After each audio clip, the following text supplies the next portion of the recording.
The Graphic Histories Podcast. I got bit by a radioactive bug. I tried an experimental drug. Went up for a stroll on a gamma testing range. I found an enchanted hurricane. I made a serum that made me small. I modified the serum so it would make me tall. Radioactive isotope in my eyes. Dying alien helped me accessorize. I gained the proportion and strength of a spider. Now I'm invincible and I can fly. I lost my sight, my other senses were heightened. I'm gonna put on my pajamas and go fight crime. Hey, welcome to the Graphic Histories Podcast. My name is Andre Mayette, and I'm your host. Big thanks to our resident guest band, Ukla the Mock, for our theme song, Superpowers. I don't know why I called them guest band, because the theme song is always the same. However, big thanks to them for their continued allowing us to use the theme song. Many moons ago, I'd asked them to allow me to use one of their music for a previous podcast. I got a lovely letter from the band leader who said, you can use any of your music, just make sure to credit us for it. And I continue to do so. Their work is great. They're on Apple Music. They're on all the normal stuff, and it's fun. It's like nerdy music. That's really catchy, and if you're into comics or all things nerd, you'll really enjoy it. They're great, so definitely look them up. Ukla the Mock. I believe the name is from a cartoon of Thunder the Barbarian from back in the day. You may recognize that. However, definitely look them up, and thank you for tuning in once again. Hopefully you guys are enjoying the new format. Last week was sort of the first of the shift in the show in which I'm sticking strictly to interviews. Mike McCluskey, Fat Apollo was a really fun interview. Went super long. I'm not really interested in doing a lot of editing for this series, not because I'm lazy, but mainly just because I think, full conversations are fun. You know, when you start editing and cutting it for time, you lose some of the nuances in between. I mean, maybe you're trimming the fat off, and that could be possible, but I don't know. I really enjoy the long format version of just having these kind of casual conversations with some of these people, and Mike's is great. I learned a lot about him. It's a lot of fun, but today's guest is a real treat as well. Today I speak with Ben Dunn. Ben Dunn is sort of a innovator when it comes to the indie comic market. He's been around for a very long time, creating independent books that he himself and his team at Antarctic Press had created. Ninja High School was one of the more popular ones that is still going after many years. He also worked on Warrior Nun, Areala, which you may recognize as Warrior Nun on Netflix, which is a very popular show, just got renewed for a second season. He also worked for Marvel briefly, doing their Mangaverse books, and also did some work with Robotech. And I'm just realizing now I'm kicking myself for not asking him more. I don't know if I did ask him about Mangaverse, which is terrible. I'm a bad interviewer. But we did get into a lot of the other parts of his canon, of the things he created, and where it's going from there. Very nice guy, super accessible and really down to earth, and had a lot of great stories. So I hope you enjoy that interview. As far as things going on in the comic world, not a massive lot of things. In my neck of the wood, things are getting a little weird with COVID regulations. Our province is starting to open up a bit more. There's been some protests at the border between Nova Scotia and New Brunswick because of the premier of Nova Scotia, Ian Rankin, sort of putting restrictions on coming and going out of New Brunswick, and some people here didn't particularly like that. It's a weird time to be alive, people. It's weird. I'm not saying politicians always have our best interests at heart, but if you follow things or at least have a rudimentary understanding of science or following the way things are, I don't think some of their opinions are out of touch, and I don't think Rankin was out of line by doing what he did. However, a lot of people that want to be able to travel, that disagree with those particular scientists, I guess, were upset by that and caused a real stink at the border yesterday. So that's kind of what's happening in this neck of the woods. And the comic front, my wife and I finally finished Sweet Tooth, and man, what a treat! What a great show! I can't recommend it more. It's a great show for kids, for adults. I mean, there is some serious subject matter in knowing the book, seeing what comes down the line. I don't want to spoil anything, of course. I think there's some heavy things in the future of the series, but the show does a good job of treading that line and kind of striking an emotional chord. It's very good. And of course, Loki, the Marvel series, is starting up now. I am into that. I haven't finished episode 3 yet, but I know it's out. I began watching it, and I'm excited to see where they're going to go with it. One thing I've learned from watching Loki is how good of an actor Owen Wilson is. I always kind of knew he was, but he's sort of in that canon for me of serious actors that, or comedic actors rather, that every once in a while do sort of a semi-serious part or a serious part. Wilson has had some amazing films in the past when it comes to comedies. Also, like his work with the Wes Anderson films is amazing. And there's some real serious notes there as well. But in this role of Mobius he plays in Loki, there's some scenes where you really kind of see him playing outside of type a lot, and it works. It's really good. I hope to see him do more of that in the future. I'll put him up there with Will Ferrell and Adam Sandler for people I think that are really good actors that don't do enough serious acting. So I'd like to see more of that. I'm sure they're listening. So if you're listening, guys, let's see some more of that stuff. But anyway, let's get to today's interview with Ben Dunn. I had a real good time talking to Ben. He's a super cool guy. His work is astounding, and he is a real sort of person to study when it comes to really putting your nose to the grindstone and making your own way in the world of comics. I mean, he did some amazing things back in the day before internet, when you had to call people, you had to track down distributors, publishers, you had to track down printers, you had to get all the people that make the things. You can't just, send it away now and to Vistaprint or wherever you're going to get your stuff printed, and or just call up publishers or drop them an email. It was not that easy. And he really made a go of it and built something that was uniquely his and something that really made a mark in independent comics at a time before it was, it's not easy now, but a time when it was way harder. And he's a real testament to ingenuity, to creativity, and to hard work. And he's got some really great advice for people out there that are trying to get their books or their stories out to the world. So I hope you enjoy this as much as I did. And here is my interview with Ben Dunn.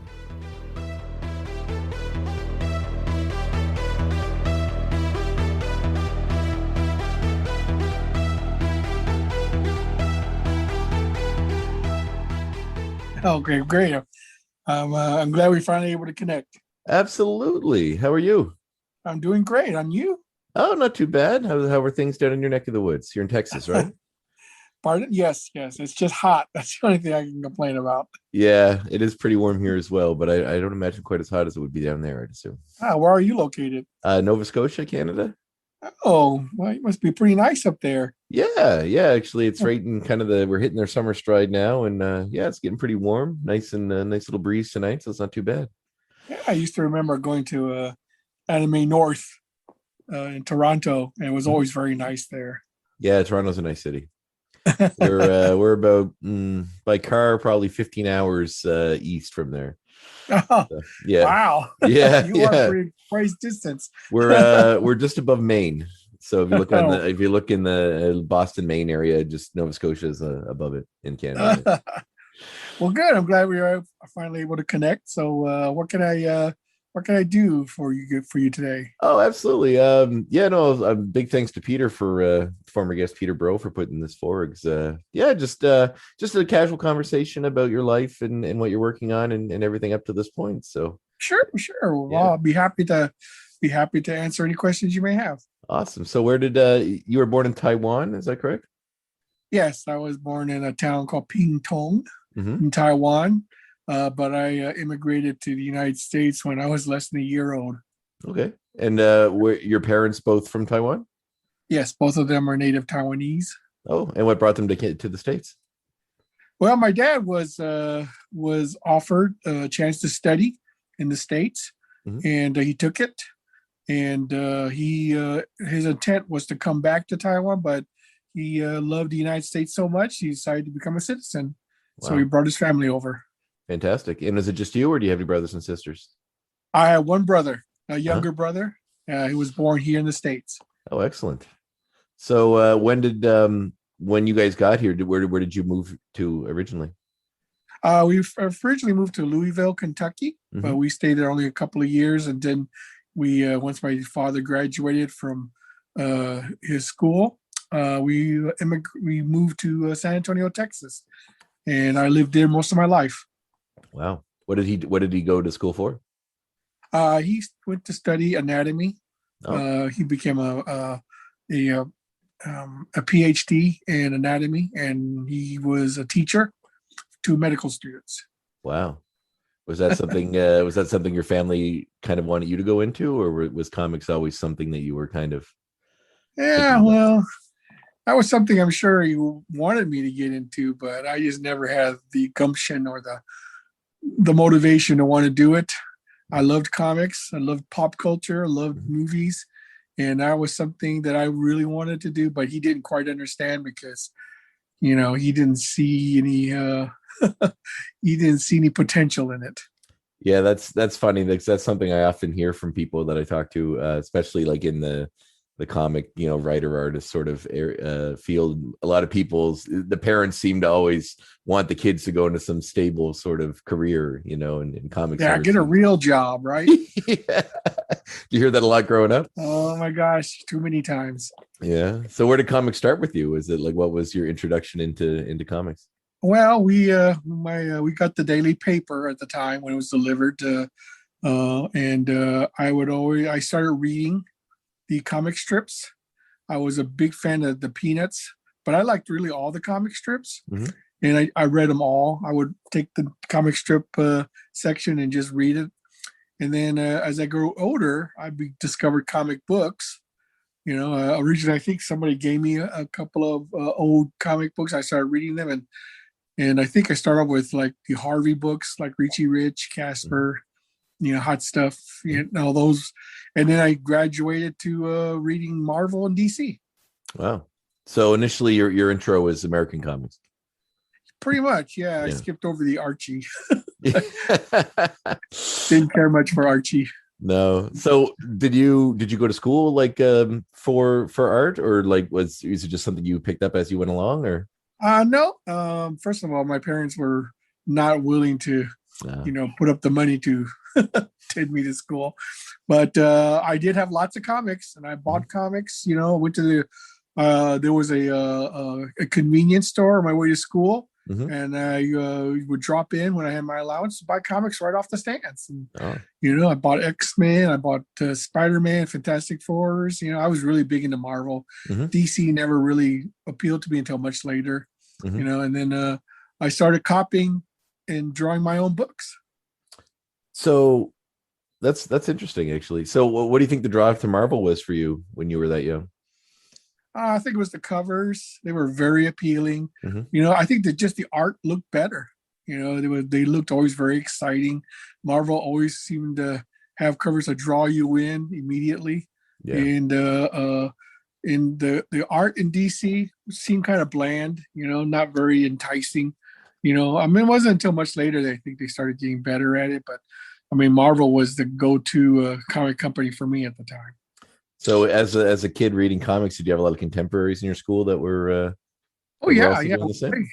Yeah, we would buy, sell, and trade books at our school. It was quite a little business we had going, So we would do a lot of horse trading back in the day.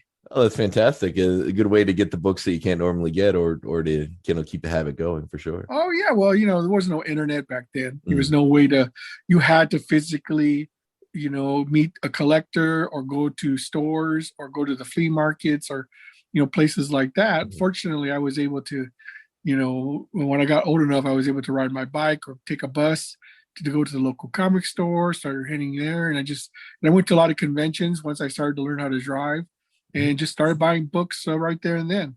I had my favorites, and I just bought them. Yeah. What were the favorites at that time?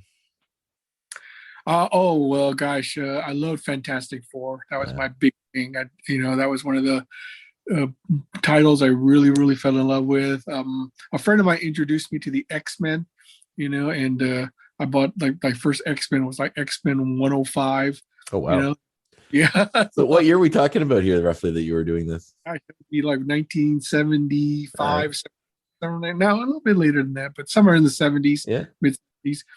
And I was never a big fan of Spider-Man, but I collected the books because I just thought he was kind of a cool character. But I was mostly into the Fantastic Four, and then I started getting into Neil Adams' Batman, and then I started buying comics because of the art, not just because of the stories. So I would collect certain artists that I really liked. You know, I loved Conan the Barbarian by Barry Smith, and you know, I love Steranko.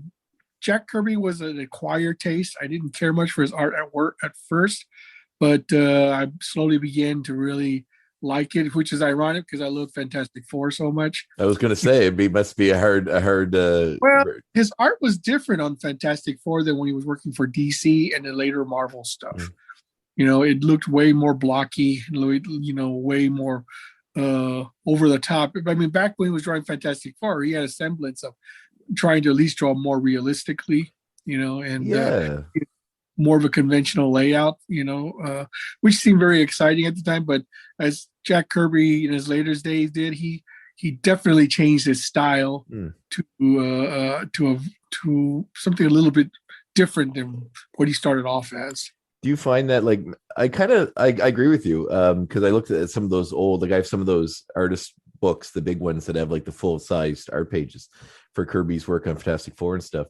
And then I have also like some of his Fourth World stuff and when he went to DC and then when he came back. Do you feel like, I mean, you yourself can comment on this as well, like, do you feel like as an artist you sort of fall into a certain style, then it's sort of expected for you to stay in that style of artwork? Or do you feel like do you feel like it's expected of you, so you just kind of keep within that realm? Or do you feel like you have a lot of room to expand and experiment? Well, I'll be honest, my personality is very mercurial. I like to just draw whatever I feel like drawing at the time. I mean, I sort of gravitate more to the manga style, you know, but every once in a while I'll try to draw something a little bit as a change of pace, you know, just to do something different, you know. But I mean, I'm always looking at other people's work, you know, trying to figure out how they do it, try to deconstruct it, and try to see if I can add something that they did that I can add to my own, you know, repartee, basically. You know, and then I just like to see it as a constant evolving, changing thing. Yeah. When did anime come into it? When after you're reading all the American comics or manga rather? I was familiar with anime, but I didn't know it was anime at the time. I just, you know, I just thought it was just Japanese. I mean, I didn't even know it was Japanese. I just thought they were just really cool cartoons. You know, the very first one I saw was Speed Racer, but I didn't, as a kid, didn't realize it was from Japan. I knew it looked a little different than the standard Hanna-Barbera stuff, you know, and the Filmation at the time. It wasn't until I went to a convention and there was a table set up showing Japanese animation in its from Japan. So I got to see it with untranslated. And it was a club called the Cartoon Fantasy Organization that promoted Japanese anime. And I think I discovered it around 75, you know, just before I went back to Taiwan, where I was able to expose myself to quite a bit of anime when I was in Taiwan. You know, so that's when I became a real big fan. I was also at that time, I also discovered Sentai, which is the live action superhero stuff as well. The basis of Power Ranger stuff, right? Is that the... Yes, okay. that is right. So what brought you back to Taiwan? Well, my dad, it's actually quite an interesting story. My dad, one of the reasons he left Taiwan was because he was a what you would call a diehard leftist, almost a communist. Oh, wow. And he was not very popular in Taiwan. So is he like a public figure, or just he belonged to a party that wasn't popular? Well, I don't know what he was doing. He won't talk about it. Oh, okay. All I know is what he tells me. Of course. You know, as he's willing to say, but he was invited to go to the mainland, you know, I guess, you know, because I guess to see if he would be willing to be more of a spokesperson for them. And this was like during the mid 70s. So he went, and he was not impressed. He thought it was a terrible place to be, you know, and but you know, it really didn't, and it changed him somewhat. And when his friends found out from Taiwan, and they confronted him, asking why he was willing to go to the mainland but not willing to go back to Taiwan. So he said, well, I'll go back. So he went back, and he saw how much Taiwan had changed while he was away, and that's when he switched from being a communist to being a die-in-the-wool capitalist. Wow. Yeah. That's a very interesting story. I didn't realize your origins were kind of included in such a steep political. Oh yeah, I remember when as a kid, my dad gave me literally Chinese propaganda kids books. Mm-hmm. And I remember, wow, these are kind of wild because, it was, I had one I remember distinctly where it showed the Chinese side of the Korean War, mm-hmm. and they were portraying Americans as being, this really, decadent, kind of people. And it was quite interesting. I wish I still had them because I bet they're quite be interesting to look at nowadays. Wow, for sure. That's like a piece of history. I mean, even a part of history that's still kind of to this day going on. Yeah, but I didn't fall for it. Yeah. Well, that's fair. I mean, on the political realm of things, especially as a kid, you don't care. And even I feel like people, I mean, modern day, the climate is so, depending where you're at in the world. I mean, it's very different, but I did like the pictures. They were very well drawn. It's funny that like the weird things you get as a kid that sort of sticks with you, especially, I mean, it's from your father, so probably has a bit more of a meaning than like, in the States specifically and in North America, those, what chick tracks are? Oh yes. I used to read them all the time. Yeah. Did you? All right. Cause I found one when I was, pardon? They were, when we would go to laundromat, mm-hmm.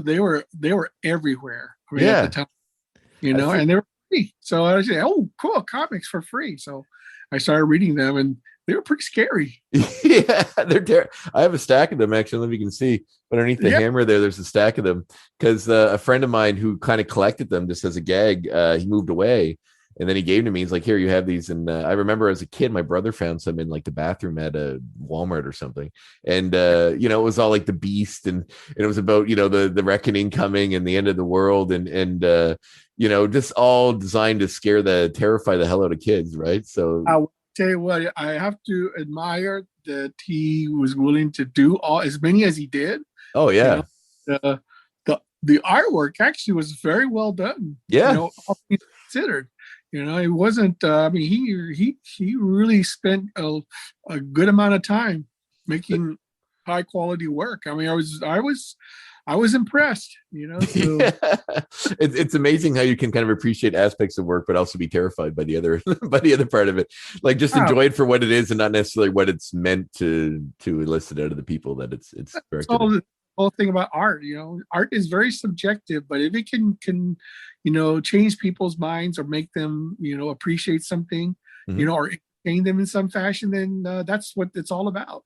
Yeah, and it's interesting how it can be used for such like a double-edged sword in a way. It can be used to really inspire people and also terrify them or get them towards a certain side, especially propaganda work like that is like, because I have some books on like World War II propaganda and some of the American stuff and also the Nazi stuff, and it's just a book about what both sides did during the war, and it's very interesting because I mean, there's a thin line between that art and propaganda. I mean, art makes you think, propaganda tells you what to think. Yeah, that's really good line. Yeah, you just gotta be careful, that you when you look at the art and see it for what it is. Yeah, it is. That's actually a really good point, because there is a lot of I mainstream comics always kind of toe a sort of centerist line, it seems, but as depending on what you're looking at, there's some very interesting things sometimes hidden in some of those books that come out years later. Oh well, yeah, but that's good writing.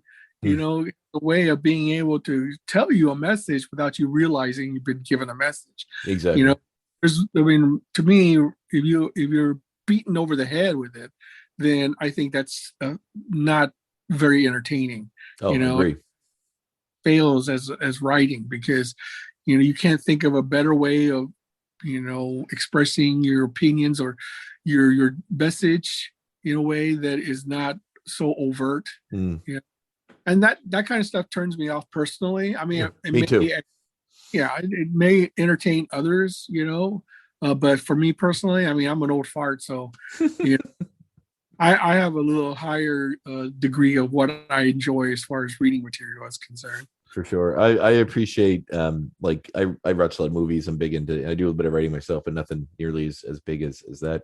And I read a lot, and yeah, subtlety is always what I appreciate the most, especially in humor. Oh, They hit you over the head with something, it loses its, if it's subtle and it's there, that's where it really absolutely. Mhm. resonates for me. So how long were you back in Taiwan for? Well, I went there in '76, Mm-hmm. stayed for 6 months, so it was a long time. And then I returned in 1980, and we stayed there a shorter period of time, about 3 months. Mm-hmm. But I really appreciated going because it really exposed me to a different culture I was not aware of.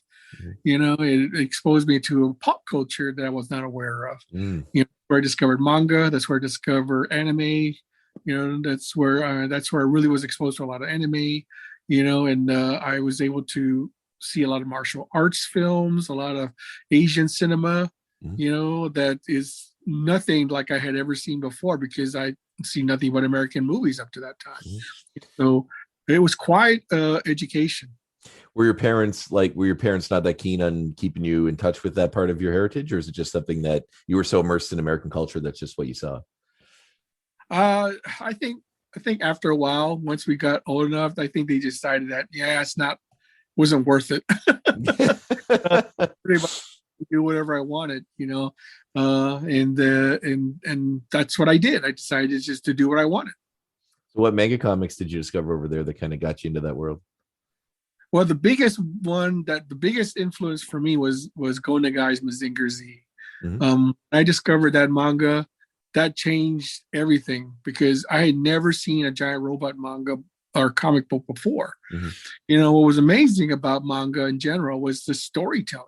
I didn't speak or read the language, but I was able to deduce what the story was just based on how the pictures were portrayed, and I could pretty much guess what people were saying. I couldn't get the nuance or the details, but you could pick up easily on the story just based on what the pictures. And I thought to myself, if you can tell a story with just pictures, then you've done a really good job. So that's when I started becoming a big fan of manga. And of course, being in Taiwan, they didn't have a big native manga industry, so they bootlegged, which is lack of a better word, Japanese manga, and these really inexpensive, cheap reprints. And so I was able to pick up huge, thick mangas for like 10 or 15 cents a piece. Wow. I mean, they were cheap. So I just bought as many as I could of subject matters that interested me. Oh, that's amazing. I was actually reading something recently, and I'm not sure how much truth there was to it, but it was talking about the Japanese Spider-Man TV show. Yes. Yeah, and how that sort of paved the way for some of the big robot stuff that came later, like because the character had a large robot in it, and that wasn't as common, I guess, back then, like with the mechs and the stuff that came with Power Rangers. I watched the Spider-Man TV show when I was in Taiwan on bootleg VHS tapes. Yeah. Which was still very new at the time. It was late 70s and or the mid 70s, and I was blown away that there was a Japanese Spider-Man. In fact, when I did a magazine called Sentai back in the early 90s, and I covered the Japanese Spider-Man in one of those issues. That's amazing. Before it became well known.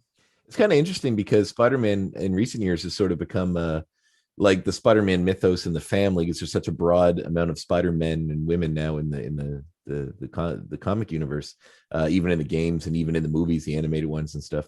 That they really kind of focus on representation, having kind of Spider-Man from different eras of walks of life, and it's very interesting to me that like they went way ahead of the game back in the 70s and did it in Japan, and sort of was that something that you resonated with you, like seeing a Japanese or an Asian version of a Spider-Man, or is it just I was just blown away. That's just not I was familiar with Spider-Man.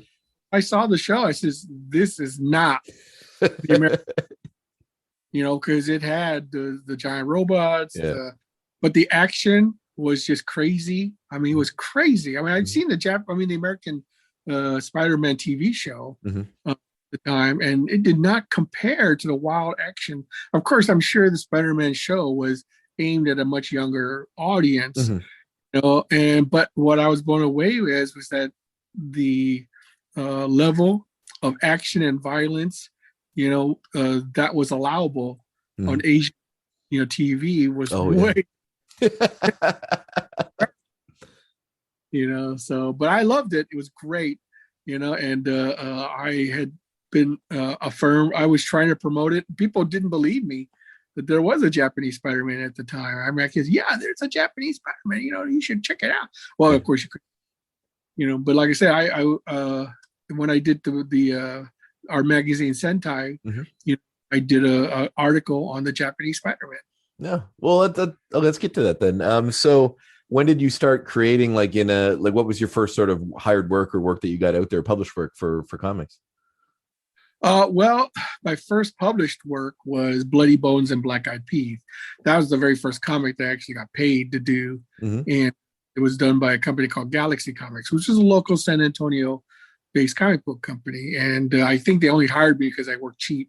I mean, I How did wasn't, you how did you get that job? Did you just walk in or did you send in a sample? I would have worked for nothing if it meant I was able to get published.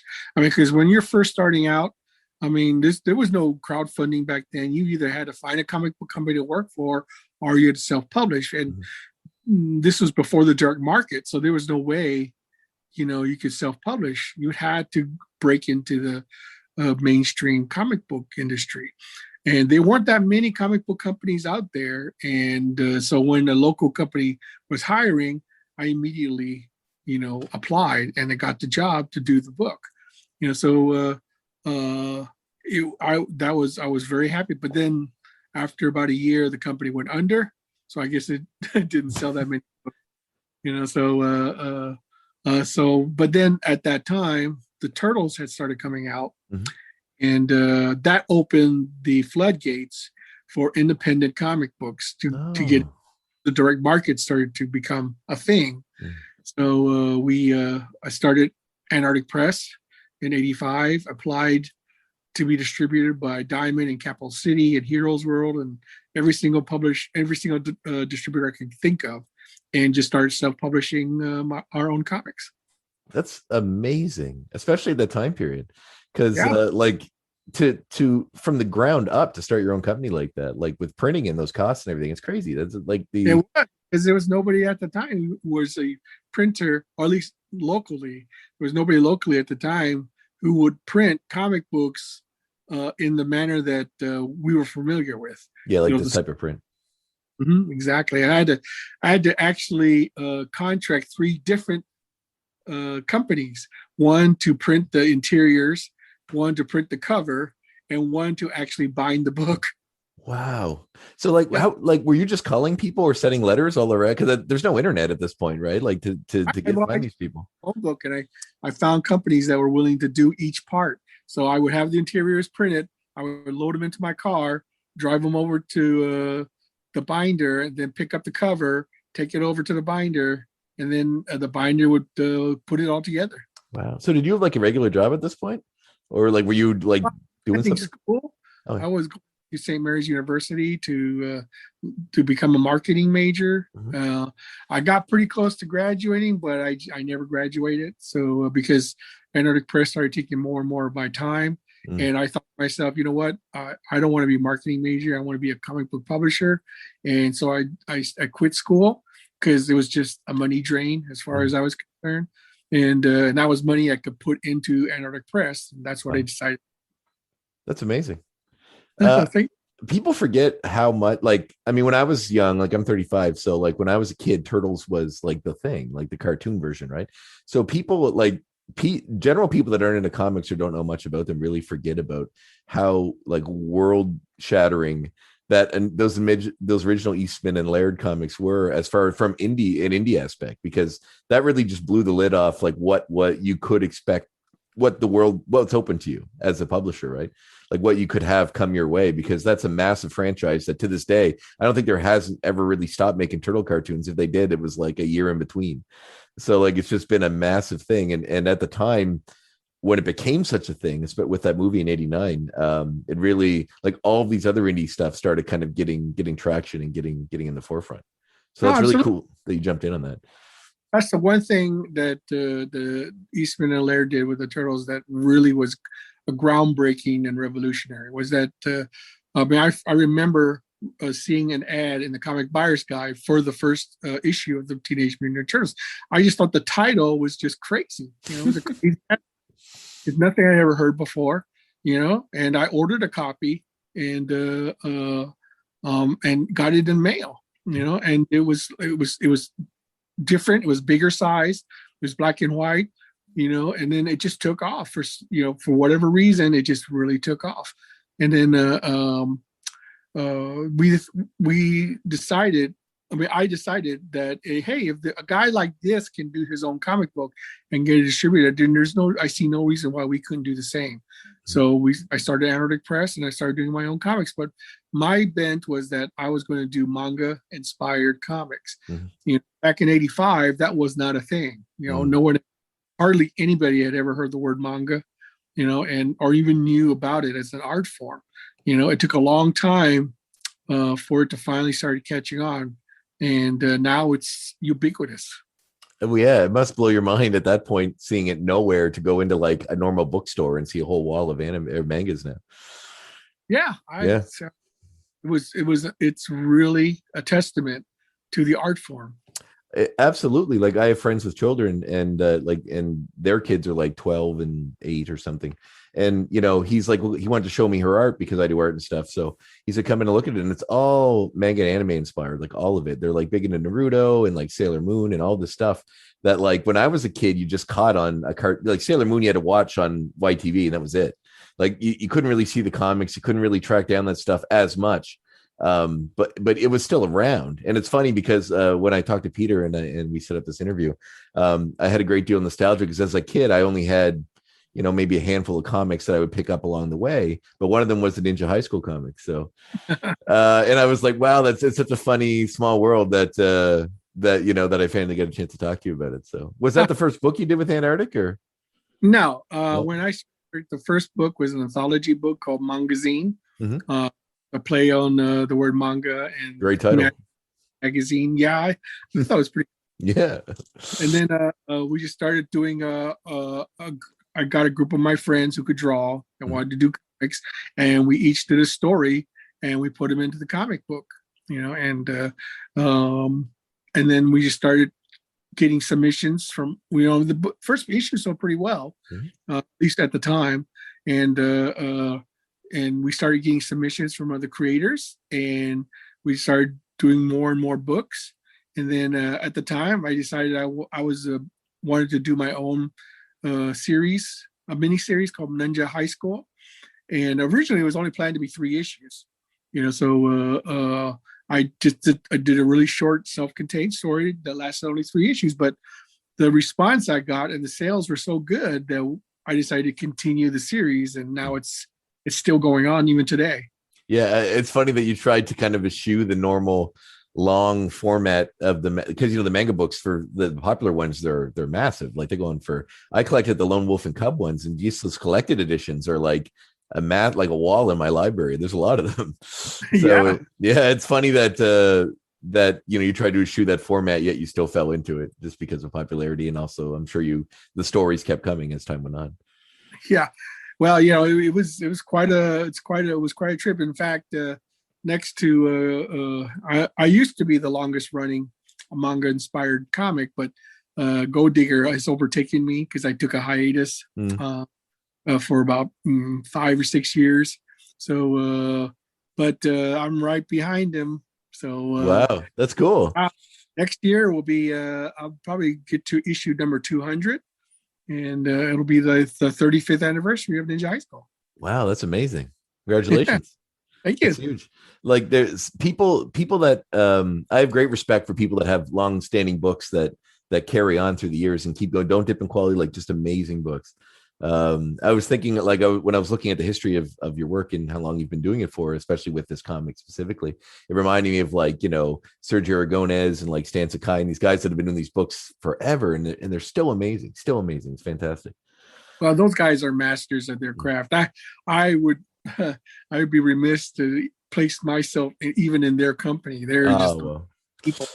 I'm just lucky that I was able to do what I'm doing now and and make a living off of it, because it's not easy. I mean, I admire. I mean, those artists are very laser focused. They have their creation, and they stick to it. Me, I'm very scatterbrained. I just like to do different things. If I see something new or interesting, I say, hey, I want to do that, and I'll do that. And I also like to give, and they're also very self-contained in their world. They only focus on their creation, but I like to give other people an opportunity to get their work out there.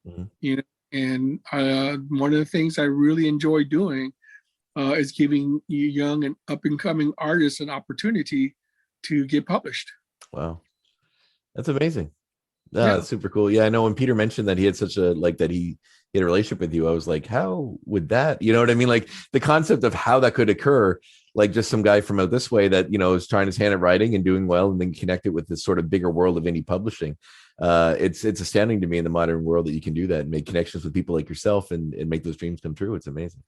Well, a lot of it was him. The fact of the matter is, 99% of anything is just getting it done. Yeah.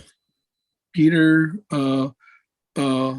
asked about it, and I said, well, you send me something and then we'll talk. And he did it. Yep. If he had not done it, then we wouldn't be talking about it. Yeah. The fact of the matter is, the biggest problem, the biggest stumbling block for a lot of up and coming creators is being unable to produce material. You can't produce the material and nobody will ever see it. If nobody ever sees it, then you can't make anything of it. I mean, a lot of the creators expect instant success, and it doesn't actually work that way. I mean, there are exceptions, of course, but for the most part, if you really want to become a success in your field, you have to be able to put in the work. That's really what it comes down to. No, and that's absolutely true. It's any of the big comic book creators, if you look deep enough, like that seem like overnight successes, if you look deep enough into their catalog, you'll see there's lots of books way down at the bottom that they started with that no one's ever heard of, but that's exactly how you do it. And that's why I think that I know that the comic book publishing industry has changed, and it is evolving, especially with crowdfunding and direct to consumer and the digital market. It's really becoming a different ball game. And the biggest problem is getting people to help you by supporting you in some fashion. There's a lot of competition, and the one thing I can say about, the traditional publishers is that traditional publishers, I've been hearing a lot of people say, oh, they're going on the way out because, any creator can now just do their own thing. Yes, that is true if that creator is willing to do the work. The thing about publishers is that publishers do a lot of the work that creators are not willing to do or don't want to do. Another thing is that publishers usually have editors or people who can guide a new talent, so that he can continue producing work. Offering him an opportunity to do work that he's really interested in, it's always helpful to have that voice on your shoulder saying, hey, I need this. Yeah. When are you going to send it in, It seems to be that, like, modernly, if you look at some of the guys that have sort of made waves in comics recently, and a lot of them get, which we'll get to later with yourself, their work adapted into movies and TV shows and stuff. As it seems like they start in the indie market, then they go and really hone their skill, or at least like figure out what they're doing in the mainstream stuff, and then go back to the indie market and sort of take those lessons they learn and really spice it up. But you're right, like, the work needs to be done before you can get to a level that you can survive on the indie market with your own characters. Absolutely. It's just a matter. It doesn't do you any good if your idea is locked in your head. If you may have the greatest idea in there. You got the next Star Wars, the next Harry Potter, what have you. But it does you no good if you can't put it on paper or put it out in a way that people can see it. Mm-hmm. Okay, if it's locked in your head, then it doesn't anybody any good. That is amazing advice, because it's funny. Like, I'm guilty of that as much as everybody else is. You have 1,000 ideas and you really just have to stop and do one of them and get it out there before you move on to the next one. It's always a shiny next project. You got to finish the first one. Focus on the idea that probably you would like to do the most. And then when you're with it, you just move on to your next one. No, sound advice for sure. So when you're doing Ninja High School, where did the Warrior Nun Zoe come in? During the mid 90s, I'm not sure if you're aware of it, but that was the era of the so-called bad girl phase of comic books. Vampirella, Lady Death, all that stuff. Well, it all started with Lady Death. Yes. Okay, Lady was the one that sort of jump-started the whole bad girl phenomenon, and then but I an AP being Antarctic Press knows a trend when it sees one.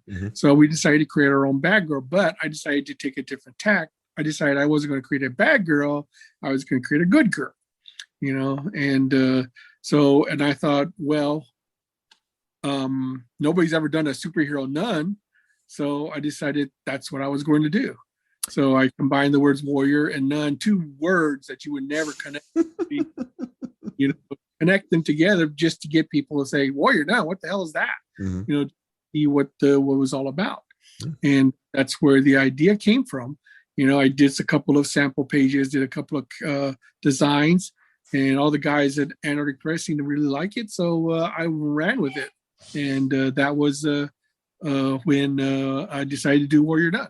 Oh, deeply provocative title. Do you get any pushback from any religious community for the title or for the subject matter? I mean, when the book came out and it was a big hit, it was actually in the news for a couple of months. And they actually interviewed religious people to get their opinion on it. And how did that go over? Because it was comic books. Everyone thinks comic trash anyway. But we stuck to it. It became a really big hit for Antarctic Press, and then it all came crashing down. But we still kept chugging along with it. So until like the early 2000s. Really? So what was the crashing down? Was that just when you folded Antarctic Press, or in the whole market? The whole 90s image crash was. I'm sure you're aware of that. When the independent comic market, when Image would solicit a whole bunch of books and none of them ever shipped on time, so it caused a big crash in the market. When that was going on, because that was such an interesting part of the comic community, when all those guys jumped ship and started their own thing, was that what, as an indie guy out there doing that already for so long, what was your opinion on that? Was it go guys, or? AP was a victim of it just as well as any other publisher. We, at that time, we had something like 13 to 15 employees. And when the crash became, we had to let almost, 75% of them go. Oh, wow. We hire a whole lot of people, so it was unfortunate. And we had to trim back our line. I mean, at one time, AP was doing 20 to 25 books, so we trimmed back down the line to the bare minimum. And we decided that, but we survived, and that was the key. We were able to keep the doors open, stay in business. We sold just enough to stay in business, until things got better. Wow. So that's crazy. Okay, cool. I was looking at some stuff about the work you've done over the years, and I was trying to put it together as to where that all fell in line. So that makes a lot of sense. Interesting. Sure. So, did you do animation as well? I saw that you worked on Scanner Darkly. Yes, I was one of the animators on Scanner Darkly. I had done storyboards during the 80s for the real Ghostbusters. Oh, really? Oh, yeah. Cool. Kid in Play and New Kids on the Block, and Exo Squad. So, wow. I did a couple of that. And then That's about it, really. Yeah, were you connected to like a studio, or like how did that project come through? Because that would have been what, like mid 2000s? Boards or the Scanner Darkly? Scanner Darkly. Oh, Scanner. Actually, there was they did a cattle call. The Oh, company did a cattle call, and I saw the ad, and I thought, you know what, I'm going to go ahead and apply. And they asked me for an interview. I showed them my portfolio, and they said they hired me. So wow. that's how I got on Scanner Darkly. That's So I amazing. mean, sometimes when you see something like that, you shouldn't be afraid to go ahead and apply, because I always say the worst thing they can say is no. So, but you never know unless you try. Yeah, the thing that I've always believed in, because I think it's important to make connections with people and to find out, whether or not you can get something done. Yeah, that's super cool. I'm a big fan of that movie. I love Richard Linklater, and I like Philip K. Dick a lot too. So it's kind of a marriage of the two. Did you get to deal with Linklater at all, or you just sort of done the train? He's not there for the most part. We did get to meet him during a wrap-up party, and that was about it. That's the only. I mean, we would see him at the studio we were working at, but really said anything much to him. But I mean, he seemed like a really nice guy. So, but I have noticed he hasn't done any animation since then. So, well, that was kind of unique because it was filmed and then animated over, right? Like cel shaded over the actors. Yeah, it was some new proprietary software they were using where we were thinking we took live action footage and rotoscoped right over it. Wow, that's amazing. Yeah, no, it's because he did the Waking Life as well, which kind of similarly did that before. Yeah, but that was the test of the software, and then they wanted to push it to the next level. So well, I'd say they did it. It's an impressive movie, and a certain. Sorry, what was that? It's very trippy. Oh yeah, no, but I'm a big movie guy, and Linklater's always been someone I've really appreciated. He's kind of like a chameleon, I guess, with his works. It's so different. So that one definitely stands out in his catalog. And when I saw your name listed as one of the animators on it, I was like, wow, that's super cool. Like what an amazingly cool project to be a part of. It was nice. Yeah. It was fun. Got to meet a lot of people, and and it was just a really interesting experience. No, that's amazing. So where did the Netflix thing come in for Warrior Nun? Well, that goes back about 15, 20 years. When the comic had come out, I got contacted by a producer named Dean English, who was the head of Perfect Circle Productions. Now, he had done a few movies. He had a few movies under his belt. He did one called Edison and Leo, and I remember he did another one. But he wanted to option, Warrior Nun, and I said, sure, why not? I mean, we met. He was a really nice guy, and he was doing his best to try to convince people to produce. Now, we had previously tried to sell Warrior Nun as a series or a movie before I met Dean. In fact, we did a 1-minute animated pilot to use as a pitch, and we actually met with several studios, but none of them were interested. So about 3 or 4 years ago, Dean did commissioned a sizzle reel, to show the concept was feasible and workable. And but he still couldn't get anybody to really pick up on it. So he asked a friend of his, Simon Barry, to rework Warrior Nun so that it would be something that studios would be interested in. And Simon Barry made some changes to the original concept of the book, kept the title, and lo and behold, they were able to get Netflix interested, and they produced the first season. Wow, and it's quite popular. I've read there's a second season coming as well. Yes, the second season coming. So I think they're scheduled to film sometime this summer. I'm not sure when, but I'm sure they'll let me know as soon as they get an actual shooting day. That's amazing. So do you have any input in the series at all, or is it just that it's based on your property and that's it? The only input of the series I have was providing them with comic book material so that they can go through. I'm sure that's really the only input I have. Mm-hmm. I did was able to go to the where they're shooting the series on the first day, and I met all the actors, and met the producers and everything, and it was hey, it was a free trip to Spain, so I wasn't going to complain. Well, absolutely not. That's amazing.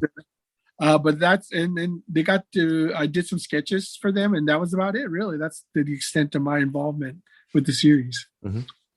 So, I mean, that must be kind of pretty surreal at this point in your career to have been doing this for so long and to finally have something like that really hit on sort of a mainstream level, especially on Netflix. Oh, absolutely. That's amazing. Very cool. Thank you. So what's next? What's next for you? Well, right now I'm focusing on the return of Ninja High School. Mm-hmm. I am helping Antarctic Press put together some licensed products from Japan, Spectre Man, Zaborger, Lion Maru, and Tetsugen Tiger 7. Mm-hmm. We're also getting ready to celebrate Fred Perry's Gold Digger number 300. And we are focusing our attention on our anthology titles, Exciting Planet, Jungle, and Horror Comics. Mm-hmm. And we're trying to get as many creator-owned properties, into the direct market as we can. And we're just basically focusing on that and just trying to stay above water. well, that's all you can ask for.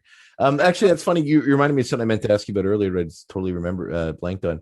Was you mentioned that you're working towards bringing some of the manga comics to the North American markets? Because you did Robotech, right? Like back in the day. Yes, we did for 1 year. So was it just a contract you had to republish that here, or was that? No, it was a license. Okay. Harmony Gold had Eternity Comics stopped doing Robotech comics, and during their transition, AP was offered the license. We picked it up. We did it for a year, and it sold okay, but we just didn't have the staff or the resources to continue pumping out the kind of the amount of material that Harmony Gold was expecting. So let the license lapse, and I think it got picked up by Wildstorm or something, and I'm not sure if they're doing any Robotech comics now. I haven't seen any. I haven't seen any either. But I remember probably around the same time period that I had, the Ninja High School comics, that they were quite a few of those around at one point as well. It was kind of an influx of manga inspired books that were coming through to the North American market. So no, that's very cool. Awesome. Well, anything else that I covered all? Is there anything that I didn't get about your life or about your work or anything coming up that you want to talk about? No, I think you pretty much covered it. I appreciate you having me on, and feel free to contact me at any time. Oh, absolutely. I'll drop you a line down the road. Absolutely. Cool. Thank you so much for being on, Ben. It was a real pleasure talking to you. Yes, same here. All right. Have a good day. You too. Bye-bye. Bye-bye.